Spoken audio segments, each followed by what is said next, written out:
Бүгінгі өмірді баянды деп неге айтамыз? Техникалық прогрестің арқасында тұрмыс тіршілігіміз жеңілдеп, ғасырлар бойы армандаған парасатты қоғам құруға бір табан жақындадық. Бірақ арамызда көмекке мұқтаж жандар қаншама. Қатыгез тағдырдың тәлкегіне түсіп, көпшіліктің көмегіне жүгінуден басқа амалы қалмаған ағайындар өкінішке қарай аз емес. Бұл фильм иығына түскен ауыртпалықты қабағын шытпай арқалаған ардақты азаматтар, оларға ауыр кезде қол ұшын созып көмектескен жомарт жандар жайында. Бірақ бұл тақырыпқа кейінірек ораламыз. Алдымен қасіретті қаңтар күндерін еске алайық. Неге екені сәлден соң белгілі болады.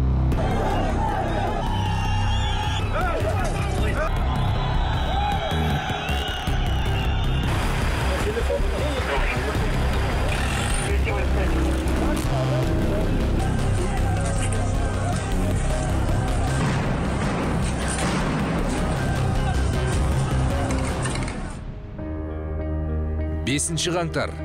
Бірінші кейіпкеріміз Еркебұлан Қарсыбеков, десантты шабуылдаушылар бригадасының батальон командирі.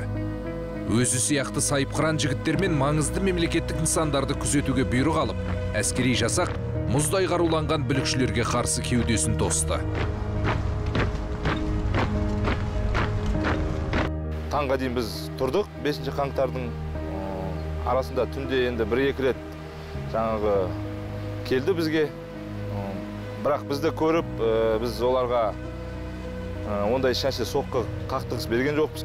Брусчаткалар, қолдарындағы ағаштары бар, дубинкалары бар, арматурамен бейтіп кесіп алған темірлер бар, солармен бізге бас сала соққы көрсетті. Біз енді бұйрық алғасын ешқандай соққы көрсетпендер, қарсылық білдіртпендер, провокация жасамаңдар, берілмеңдер деп неғасын біз артқа шегіндік.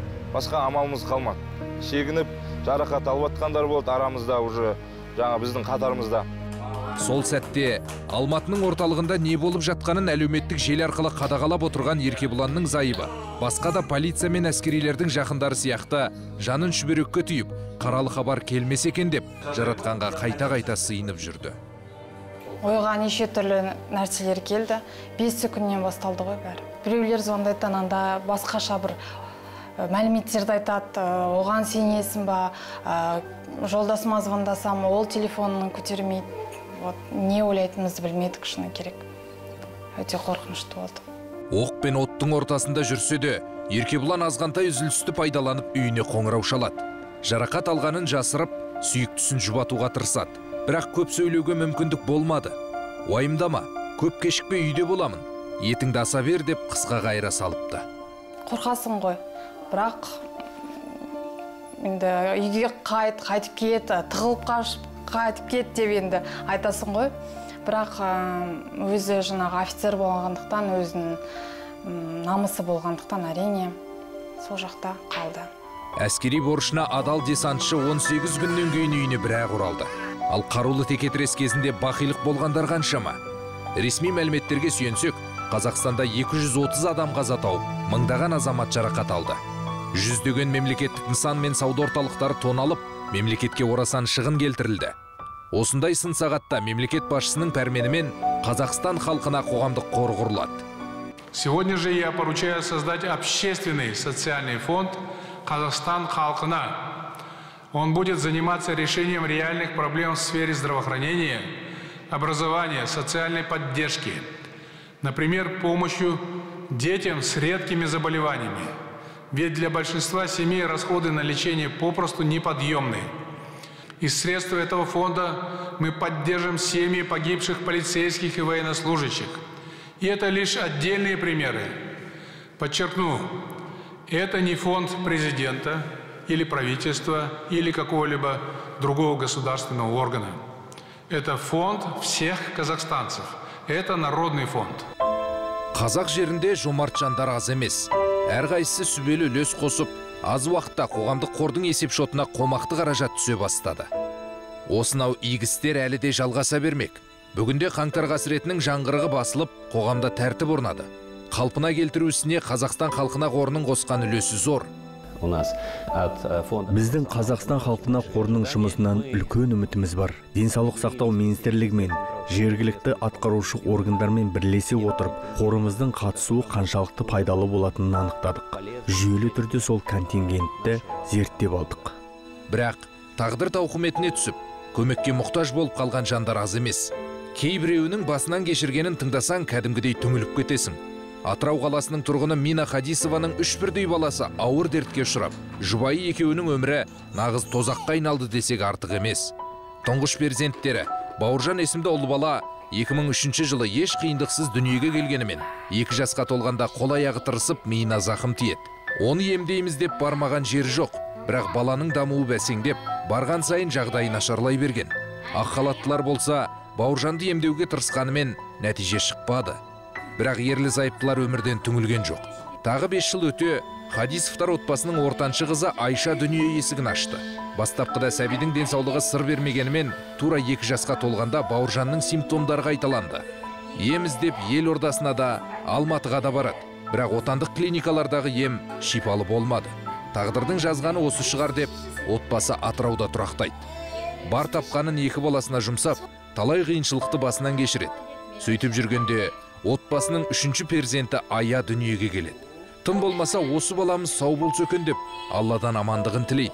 Бірақ тұқым қуалаған кесел болса керек, Ая қыз тура 2-ге толғанда денсаулығы сыр береді. Аяда қазір судырғы болғандықтан, оны бізде Қазақстанда еш жер қабылдамайды, оңалту орталықтар алмайды. Өйткені жаңағыдай лечение алып жатқан жағдайда балада судырғы ұстап кету қаупі бар деп. Біздер енді әрі ойланып, бері ойлана келе, қазір былтырдан бастап біздер уже Ташкент еліне емге барып жүрік. Біздер уже 3 курс барып келдік, кеше мен февралдың 28-інде келдім. Уже бізде 1-2 курста қызымда көптеген өзгеріс бар. Жаңадай сөйлеуге деген уже барлық айтқан сөзін бәріне түсінеміз енді. Іргеміздегі өзбек елінде дәл осы дерттің құпиясын ашқан тәрізді. Бала 100% сауығып кетпесе де, айтарлықтай прогресс байқалады дейді анасы. Бірақ шипалы емді жалғастыру үшін қомақты қаражат керек. Сондықтан ерлі зайыптылар Қазақстан халқына қорына зор үміт артып отыр. Біздер әр 3 ай сайын сбор ашамыз.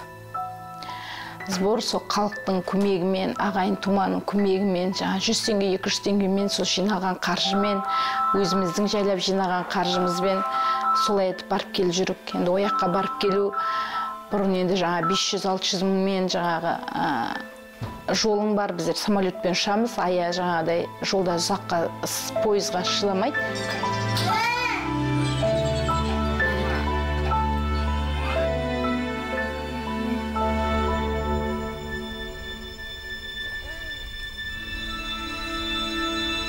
Я думаю, что мы много сделали для того, чтобы... Біз орфандық аурулармен ауыратын, яғни сирек кездесетін сырқаты бар науқас балаларға көмек көрсету үшін көп жұмыс жасадық деп ойлаймын. Біз осындай балаларды дәрі-дәрмекпен қамтамасыз ету үшін 4 миллиард теңге төледік. Денсаулық сақтау министрлігімен, жергілікті атқарушы органдармен бірге тағы да дәрі-дәрмекпен қамтамасыз етуге 14,7 миллиард теңге төлеу керек деп шештік. Былтыр ғана жарық дүниенің есігін ашқан Мұса есімді балдырғанның жағдайы тіпті ауыр. Кішкентай жүрекке күрделі операция керек. Қазақстанда ондай ота жасалмайды екен. Тек ақш, Германия, Израиль және Оңтүстік Корея клиникалары қазақтың 1 жасар баласын қабылдауға дайын. Бірақ қарапайым отбасыда 280 мың доллар қайдан табылсын? Одан бөлек сәбиді санитарлық авиациямен шетелге апару үшін 52 миллион теңге қажет екен. Қалыптасқан жағдайда Сұлташевтардың Қазақстан халқына қорына өтініш түсіруден басқа амал қалмады. Қасым-Жомарт Кемелұлы біздің осындай нейір указание беріп, айтқаннан кейін біз өте қуанышты болдық. Соған беріп, тырысып көрейік осы неге деп 7 ақпан күні 2022 жылы біз сол заявкасын бердік. Уақыт өте тығыз болып тұр біздің жағдайда. Ешкім айта алмайды, ол бала қаншаға дейін өмір сүре алатынын. Сол осындай возможность Южной Корея беріп тұрғанда, осы неге пайдаланып кішкене сенімдеміз енді Қазақстан халқына. У нас поступило, имеется 300 заявок, где просят у нас выделить деньги на лечение за рубежом. Бізге шетелде емделуге ақша бөлуді сұрап 300 өтінім келіп түсті. Дәл қазір біз тағы бір қормен бірге бір баланы Кореяға кардиология операциясына жіберу жұмыстарымен айналысып жатырмыз. Сондай-ақ тағы бір баланы Мәскеуге осындай шартпен операцияға жібереміз. Операцию вот именно на таких условиях. Но еще Бірақ тағы да қайталап айтайын, біз мұндай жұмыстарды уәкілетті мемлекеттік құрылымдармен өзара іс-қимыл жасаған соң ғана жүргіземіз. структурами. Ну, например, вот я вам сказал, что мы... Мысалы, мен жаңа бір қызды Мәскеуге операцияға жібереміз дедім. Ол клиниканың жағдайы жақсы, қызметі жоғары деңгейде. Бірақ олар біздің министрлік қабылдаған төлем шарттармен келіспейді. Условия там оплаты. Бұдан бұрын ауыр кеселге ұшыраған балалардың удай қымбат емін қаржыландыратын қоғамдық қорлар елімізде тапшы болғандықтан, өңірлерде белсенділер бастама көтеріп, қолдарынан келгенше мұқтаж жандарға көмек көрсетіп жүр. Сондай абзал жандардың бірі Гүлбарам Ермұханова. Аутизммен өмір сүріп жатқан баласын емдеймін деп, ерекше ауруды жеңу тәсілдерін жетік меңгеріп, бара-бара мықты маманға айналған. 2016-17 жылдан бастап біз әлеуметтік маңызы бар жобаларды жүзеге асыруға көңіл бөлдік. Сол кезден бастап біз осы басты мәселе Атыраудағы мүмкіндігі шектеулі балаларға арналған осындай оңалту коррекциялық орталықтарының жоқтығы болды. Соған байланысты мен өзім секілді тағдырлас аналарды жинап, солардың балаларымен бірге осы инклюзивті бағытта жұмыс жасауды қолға алдық. Ең алғаш біз бұл жұмысты Нұрсаяда өзімнің 3 бөлмелі пәтерім болатын, сол пәтерден бастадық. Инклюзивті бағытта дегеніміз бұл дені сау балалармен біздің ерекше балаларымызды қосу арқылы жұмыс жасау. Осы жұмыс нәтижелерін бере бастады. Осыдан бастап біз жаңағы балаларымызға осындай орталықтың қажет екенін білдік. Ендігі кезекте абзал жандар игі істерінің ауқымын кеңейтпек. Бұл ретте Қазақстан халқына қорының жәрдемі оң нәтиже берген бастамаға мықты серпін берер еді, дейді Гүлбарам Ермұханқызы. Қазақстан халқына қорының құрылғанын естіп жатырмыз. Ол жерде жаңа үлкен ірі компаниялар қаржы бөліп жатырғанын жаңалықтардан естіп отырмыз, көріп отырмыз. Біздің де осы қордың осындай Атырау қаласындағы, облысындағы осы дертке шалдыққан балаларға да пайдасы тиеді деп үміттенеміз. Көмекке зәру жандарды тұтас қамту әрине оңай шаруа емес. Бірақ аз уақытта Қазақстан халқына қоры бірталай адамға нақты көмек көрсетті. Қордың қамқорлығына іліккендердің бірі Қарағанды облысы Шет ауданы Ақсу Аюлы ауылында тұратын Алдабергеновтер отбасы. Олардың әлі 2-ге толмаған кенже қызы Айсезім бұлшықет атрофиясы деп аталатын ауыр, әрі сирек кездесетін ауруға шалдыққан. Біз күн жылы болған кезде ғана шығарып, осындай Айсезімді қыдыртамыз, кішкене прогулка жасайды, ал салқын күндерде денсаулығына кемейді. Бізге ана күні дәрігерлердің өздері айтқан, ауыртып алмаңыздар, уколды сала алмай қаласыздар, ауырып қалсаңыздар. Сондықтан көп баламыз далаға шықпайды. Өзі күн жылығанда ғана шығарамыз, бүгін ғана жылып тұр ана күннен бері. Өз несіне сәйкес өсіп келатыр. Миы жұмыс істейді, бәрін түсінеді, бәрін нетеді. Гуілдеп сөйлейді, енді мама, папа деп айтады. Тек қана мына аяқ қолда, аяқта вообще тұра алмайды бала. Сосын басын өстіп түсіріп басы, вообще көтере алмайды басын. Бар ғой, екпетімен жатқызамыз, бала басын көтермейді, былай нетпейді, аунамайды. Осы уақытқа дейін бала еңбектеген емес. Балдырғанның ауруы онсыз да нәзік ағзаны күн санап әлсіретіп жатыр. Қатерлі үрдісті баяулату үшін құны 1 миллиард теңге тұратын екпе қажет. Ондай қаражат қарапайым ауыл тұрғынының түсіне де кірмепті. Оның үстіне дәрі тек 2 жасқа жетпеген және салмағы 13,5 келіден аспайтын балаларға ғана шипалы болады дейді мамандар. Ал Айсезім болса, әне-міне дегенше 2-ге толып, межелеген салмаққа жақындап келеді. Енді не істейміз деп күдерін үзуге азақ қалғанда орталықтан қуанышты хабар жетті. Бізге жаңағы Сәбила Шүгелова WhatsApp-тан жазды. Сіздер қорға іліктіңіздер, жаңа Қазақстан қор несінен Айсезім ілікті, 1 миллиард теңге ақша берілетін болды Айсезімге деп бар ғой қолына. Біз борды тоқтатыңыздар деп сөздеді. Сосын мен ол кісіге жаздым, менің қолым әлі қағазлай ештеңе алған жоқпын, маған қордан ешкім звондап айтқан жоқ. Ана список шықты ғой, именно Карагандинская область, Алматинская область бір бала деп, иә. Уральсктен бір бала, Қарағанды облысынан бір бала, Алматы облысынан бір бала деп. Но именно по фамилия там жазылмапты. Сосын мен айттым, там именно Жаңбырбай сезімі жазылып тұрған жоқ, мен сенің кіремей тұрым деп сөйледім бар ғой, потому что Қарағанды облысында помимо ее Айсезімнен басқа тағы да балалар бар ауырып. Жоқ, мен айтып тұрмын ғой сізге, сіздікі келіп тұр по критериям сіздерге бөлініп тұр ақша деп сөйледі. Бұған дейін отбасы шот ашып, халықтан ақша жинай бастаған. Бірақ бір балаға миллиард жиналғанша ем қабылдау кеш болып кетер еді. Абырой болғанда Қазақстан халқына қоры дер кезінде көмекке келіп, тағы бір балдырғанның өмірін ажалдан арашалап қалды. Я полагаю, что...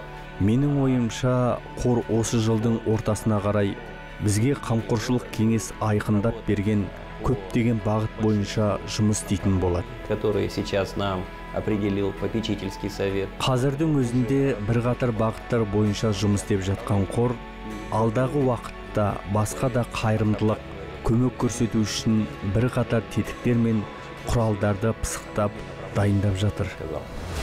Ақпан айының соңында Қазақстан халқына қоғамдық қорының қамқоршылық кеңесі қаңтар оқиғалары кезінде қаза болған азаматтардың жақындарына 7 миллион теңгеден жәрдемақы төлеу туралы шешім қабылдады.